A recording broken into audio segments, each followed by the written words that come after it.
Who gon' take it there? Who gon' take it there? Who gon' take it there? Who gon' take it there? Electricity, electricity, electricity, electricity. You know what's in the air. You know what's in the air. You know what's in the air. You know what's in the air. It's possibility. It's possibility. It's possibility. It's possibility. All right, so I'm a couple days late on this now, but Bari Weiss had her little town hall with Erika Kirk. This was like a propaganda session that they had set up so that grieving widow who's been all over TV, Erika Kirk, can kind of air out her feelings on the post-Kirk assassination response, things that people had to say about his death, as well as criticism of Charlie Kirk.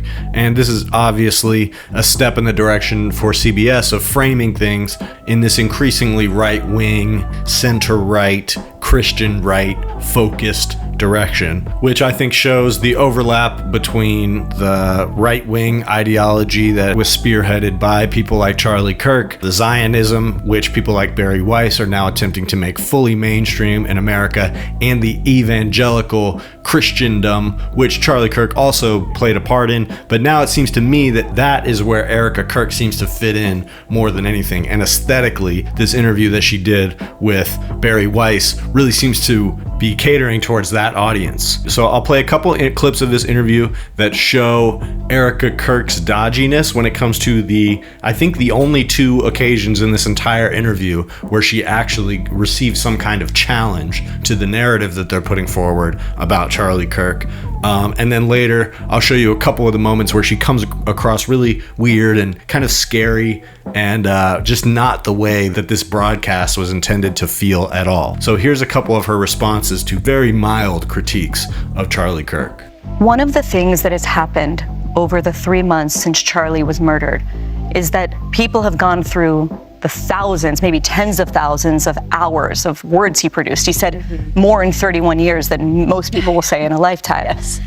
And I want to read a few that have captured the most attention, especially on the political left, okay? Yeah. Some gun deaths were, quote, unfortunately worth it to preserve the Second Amendment, he said. Acknowledging that he wishes he didn't feel this way, he said, I'm sorry, if I see a black pilot, I'm going to be like, boy, I hope he's qualified. He said the Civil Rights Act of 1964 was a mistake. Now, I realize that all of those quotes come from longer conversations that he had on his show. Correct. But he did say those things. Mm-hmm. And Charlie is being memorialized by many people as a person who promoted civil discourse, as a person who said, come to the front of the line, let's have a civil conversation. Mm-hmm. How do you square that with the statements I just read? I would love for everyone to be able to watch the full and entire clip of what he said. Charlie didn't care what skin color you were. He didn't care what religion you were. He loved excellence. He loved knowing that people, his favorite word was earn. He loved knowing that people worked hard to earn what they got. He worked so hard to build Turning Point USA. The first statement you meant about guns and shooting, I have no idea the context of that, and I have no idea that whole, there's a lot more there than just that one little sentence. My husband is not to be deteriorated to two sentences. Mm-hmm. He's not. He is a thought leader, and he was brilliant of a man. So that's fine if you want to take words out of his mouth or out of context without the whole thing in perspective. But that's the problem. Does it bother you that people are picking out those statements and drawing an entire picture of who he was? Again, that's the problem. You're not having a conversation. You're having a 15-second clip on the internet to define your thought of who someone is, instead of taking the time to educate yourself on truly who that person is, what they thought, because why? They challenged you to think a little different. But even worse is when powerful, influential people on either side of the aisle stoke the flames. When they do it, the flames can become an inferno. And this leads me to Donald Trump, the most powerful and influential person on earth, who has more responsibility than anyone else to put the flames out. Just last month, President Trump called on 6 Democratic lawmakers to be tried for sedition, which he clarified was punishable by death. He then reposted a simple message: hang them. I think that you've been making strides to bring peace to our country, and that Turning Point has been asking Democrats to decry the individuals who cheer for violence. I have and will continue to decry them. But any good faith effort to stop political violence must hold both parties to the same standard and expectation. So in that spirit, will you condemn the violent rhetoric of Donald Trump, the most powerful and influential person on earth? I appreciate your question. You know my heart. Why would I ever say, yes, go murder people? This is so much deeper than just one. I understand your sentiment, I do. But this is also so much deeper than just one person. This starts at the home, okay? This starts with family. This starts with a seed that grows and grows. You can choose to have evil in your heart, or you can choose to have light. What you consume and what you absorb from the outside world will manifest itself. All right, so really, I mean, the first thing that comes off about this is that Erika Kirk is not particularly good at this. She doesn't have much interest in talking about these political issues. To the extent that she has, she comes from an aggressively partisan right-wing position, obviously, but clearly she's not like brushing up on that or doesn't know much about it.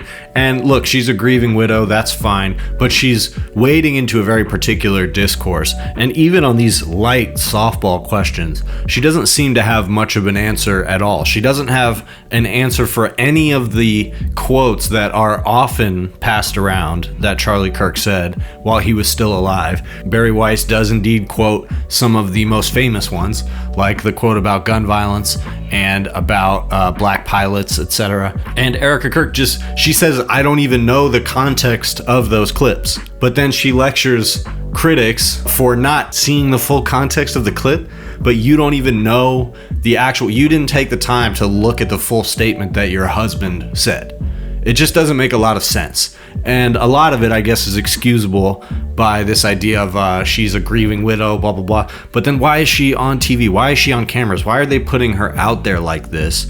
If not only does she not have great answers for these questions, which is forgivable, but she also doesn't come across particularly sympathetically, and she's not messaging anything very effectively. And in some of these clips here, she actually comes across quite deranged in a way that even people on the right are not trusting. And so I'll get to that in a second. But the other thing here was when she was asked about Donald Trump and, whether he is responsible for this same type of rhetoric. And again, she just has no response to that at all. This kid who asked this question was actually the person who was asking Charlie Kirk a question when he was killed. And I guess this guy goes and would often show up to ask Charlie Kirk questions or to debate him. So here he is again doing that. This kid, I think, is the only person who criticized Charlie Kirk at all of any of the questions that were asked. The rest of them were all like strictly from a religious perspective, like how do you keep your faith through this and how do you keep your faith strong? And it was really just kind of an evangelical broadcast, and it seems to me that that's what they're trying to prop Erika Kirk up into, because she doesn't have many ideas. You hear it in what she's saying here at the end about what, the light that you take in and blah blah blah. It's like she just doesn't have much of substance to say, and so she, I guess, is going to continue running this Turning Point USA operation. But it just comes across as some pretty classic evangelical messaging more than anything, which Charlie Kirk, while he did do that, he also kind of had a message that was pretty distinct from that. So honestly, I don't think that's playing very well on the right, and I think she could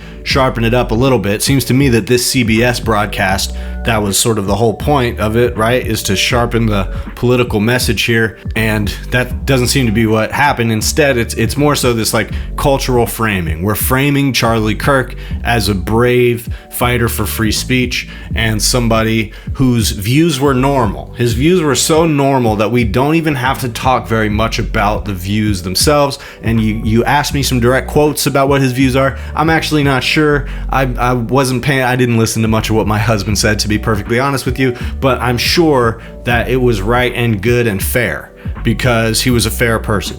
And I'm sure that the people who have criticisms of what he had to say while he was alive just didn't actually hear what he had to say, just like I didn't actually hear what he had to say. And all of that is done ultimately, I think, in the interest of keeping the narrative around Charlie Kirk captured as his death being an attack on exactly that, the concept of free debate and the concept of good faith engagement across the aisle, which is not what Charlie Kirk stood for, because Charlie Kirk, while he would engage in these debates, it was often just performative. And the point of it was for him to push his ideology through the person that he was talking to.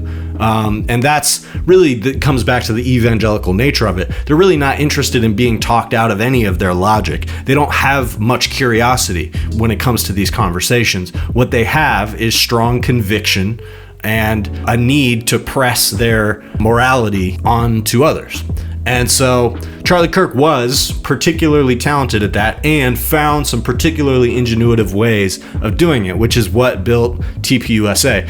I don't see that from Erika Kirk. Seems like she has an interest in carrying on that torch, but she comes across even less likable than Charlie Kirk, even to people who are on her side of the aisle. Which it seems like Charlie Kirk at least had a fair amount of appeal amongst people on the right or people who were right-wing inclined, which is how he was able to build up this big support base. But there's a lot of people on the right who are looking at Erika Kirk sideways, including Candace Owens. So we'll get to more of the current update on that in a second. But here's a couple of the clips of Erika Kirk talking here where she just seems a little off, and it's like, this is just not the right imagery to be putting on TV to elicit sympathy for this woman. The podcaster Candace Owens, okay? At one time, a friend of Charlie's, at one time, an employee of Turning Point. She has been one of the main peddlers of these conspiracies, and she is making a huge amount of money on it. She is building her business off of these lies. What do you want to say to her and the other people that are putting these lies out into the world right now? Stop. That's it. That's all I have to say. Stop. If you were to meet the man, I won't name him again, accused of murdering your husband, do you know what you would say to him? Nothing. You would say nothing. I have nothing to say to you. Nothing.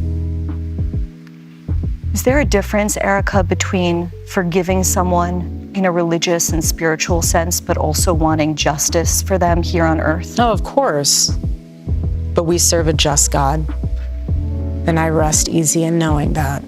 He's sovereign, but he's just. And so let the Lord handle that.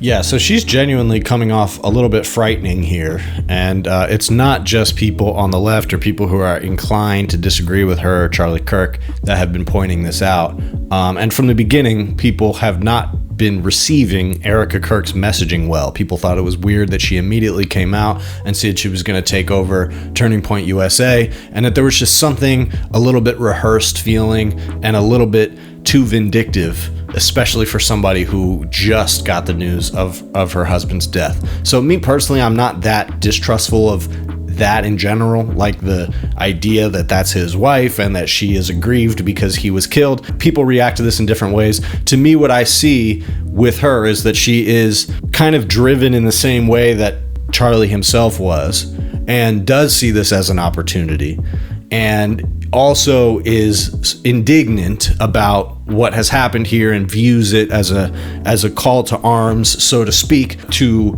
take over this organization, continue the organizing to the same ends as Charlie Kirk. She has not expressed any difference of opinion to Charlie Kirk on any issue. If anything, she might continue his vociferous support of Israel unquestioningly, which it seemed that he was shaking on just a tiny bit. So that could be a difference between them. But in general, she just wants to keep going with this same mission. People like Candace Owens, have been tying her into this larger conspiracy that she is a part of an operation to seize control of Turning Point USA because Charlie Kirk was turning on Israel. I don't think that's true. I don't think Charlie Kirk was turning on Israel. I think what he was doing at his organization was opening the door to voices that are very critical of Israel, like Tucker Carlson and Candace Owens. And it does seem clear from small flashes of evidence from dubious sources that that was ruffling feathers behind the scenes, that Turning Point USA was making spaces for voices like Tucker Carlson and Candace Owens. Is that enough for them to whack the guy in broad daylight? Me personally, I don't think so.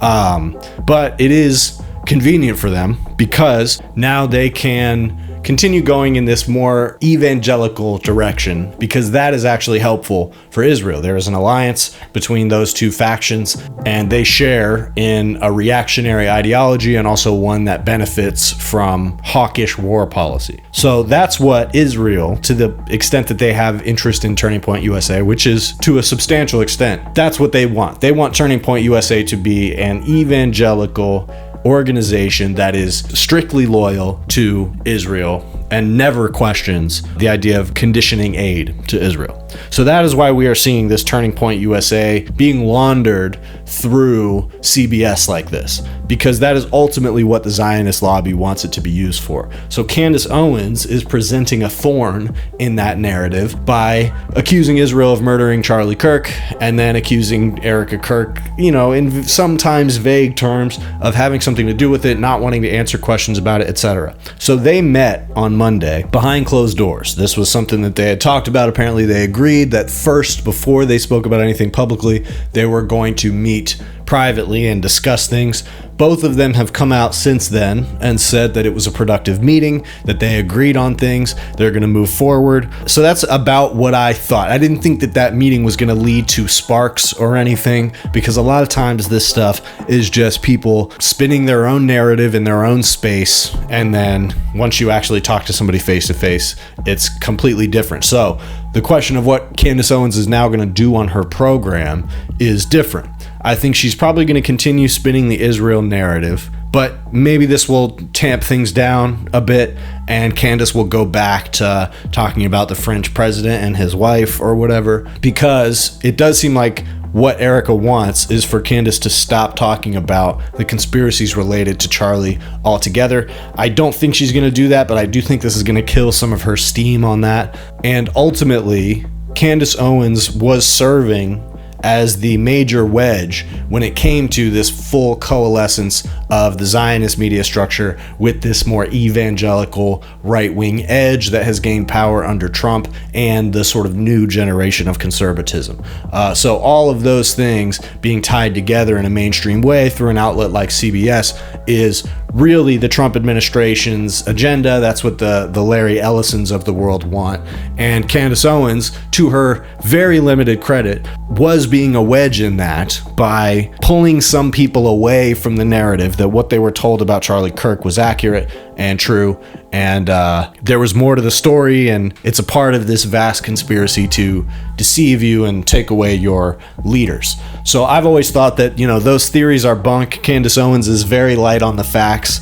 And anytime she's talking about sources and anonymous sources, you can pretty much just write it off because she doesn't have high standards when it comes to that stuff. So who knows what she's going to keep yapping about. But I thought it was a good thing that she was pulling people away from the narrative that the Trump administration was going with, which is that this is about going after the left. We have to go after the left in a draconian way to clear the way for this full coalescence of a more right-wing reactionary mainstream media. And so if Candace Owens gets out of the way, they're going to keep doing that. Nick Fuentes is still in the way, but ultimately Charlie Kirk is a key part of their ability to keep turning the screws on this narrative. And so tying that in with Israel and reminding people of that tension between these factions when it comes to funding for Israel, etc., has not been good for their ability to pull together this media coalescence under the unquestioned idea of Zionism and America's loyalty to the Zionist project. So I don't think Candace Owens was ever doing that for the right reasons, but I think as long as she continues doing that, it does make it harder for them to prop up a person like Erika Kirk without question. So after that meeting that they had. We'll probably find out more about it today, but it's likely that they're going to be more aligned, and Candace Owens will probably find some way to hedge on it while pretending that she didn't back off about anything that she had to say about Charlie Kirk. Me too close to, too much to do. The mission is too crucial. Shout it out from the rooftops until I lose vocals. Who gon' take it there? Who gon' take it there? Who gon' take it there? Who gon' take it there? Electricity, electricity, electricity, electricity.